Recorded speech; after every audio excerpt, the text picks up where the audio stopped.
You don't have a speaking problem. You have a thinking problem. That sounds harsh, but honestly, it's true. Sometimes I build the perfect sentence in my head, and then I just don't say it. Exactly. Your brain is full of English, but your mouth is on mute. At some point, it's not about your English level anymore. Then what is it? Let me ask you something. How many times have you stayed quiet and later thought, I should have just said something? Way too many. Right. That's not lack of knowledge. That's overthinking blocking your voice. And today, we'll show you how to stop that so you can speak naturally, even if you feel shy or nervous. Hello, everyone, and welcome to the Real Life English Podcast. I'm Julia, here with my co-host Alex. Hey, everyone. In the last episodes, we talked about training your brain to think in English and how to move from thinking to speaking. Exactly. But today, we're focusing on something that still blocks a lot of people. Overthinking. Oh, totally. I do this all the time. I write a message, delete it, rewrite it, check every word, and most of the time, I just don't send anything. That's exactly how people treat speaking. It's like editing in real time. Yeah, like my brain is Google Docs. I feel that. But here's the problem. Real conversations don't wait. While you're editing and rethinking, life moves on. I remember once I wanted to say something in a group conversation. I had a really good idea, but I kept fixing the sentence in my head and... Let me guess. The topic changed? Exactly. And I just sat there like, great. That's the real cost of overthinking. Not mistakes, missed moments. When it's your turn to speak, your brain becomes like a crowded room.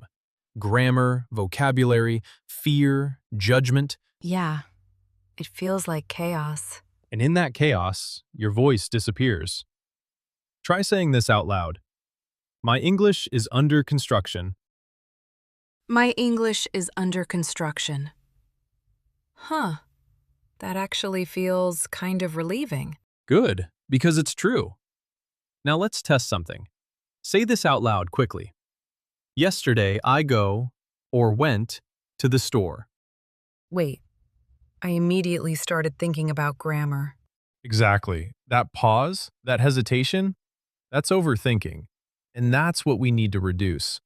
But let's go a bit deeper, because you're not just overthinking English, you're overthinking people. You mean being judged? Exactly. Maybe someone laughed at you once. Maybe a teacher corrected you harshly. And now your brain says, don't speak, it's dangerous. Yeah, so in truth, it's not really about my English level.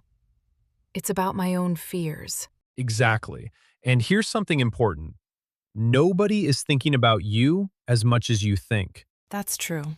One person might think your English is great, another might not even notice you. So which one is true? Neither.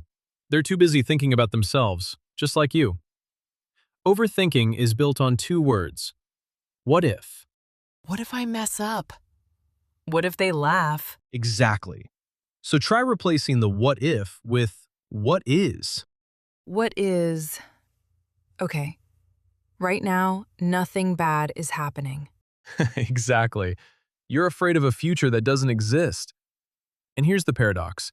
You think silence protects you, but it actually makes it worse. Because the thoughts keep growing? Yes, speaking breaks the loop. The moment you speak, the noise in your head starts to disappear. So how do we fix it? New rule. If you think for more than 3 seconds, you've already missed the moment. From now on, say it anyway. Wrong grammar? Say it. Wrong word? Say it. Even if it sounds bad? Especially if it sounds bad. Because every time you speak, your brain learns, this is safe. And that's how you build confidence? Exactly. Confidence isn't about thinking you're always good. It's trusting that even if you mess up, you'll be okay. That makes sense. Most people think, I'll speak when I feel confident. But that's backwards. So when does confidence come? After you speak. Action creates experience, and experience builds confidence. Yeah, I like that. Second rule, stop trying to sound smart. Start trying to be clear. So instead of saying, I've been improving my communication skills, Just say, I want to speak better. same meaning, less pressure. Exactly. Simple is faster, and faster is more fluent. Another helpful tool, reaction phrases. Like what? Oh, really? That's interesting. No way. That's so easy. That's the point. You don't need a perfect sentence, you just need a way to start. If you don't know what to say something small. Break the silence before overthinking takes over. Totally. And you can also use ready-to-go phrases, things you already know and can say automatically. Like, can you repeat that? I don't understand. Can I ask something? Exactly. And let's remove even more pressure. You don't need an audience to practice. So what do you do? Talk to yourself.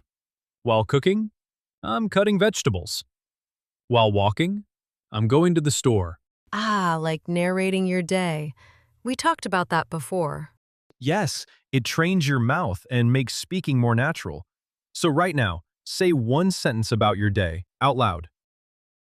I watched this video and I want to speak more. Perfect. Not perfect grammar, just real communication. So remember, your brain isn't your enemy. But right now, it's a bit too loud. And fluency starts when you turn the volume down. Speak before your brain stops you. Your English is already there. You just need to let it out. And if you want to keep improving, We have more videos that help you train your English, even when you're not actively studying. so you can build fluency in the background while practicing in real life. Subscribe and keep learning with us. Bye, everyone. Bye-bye.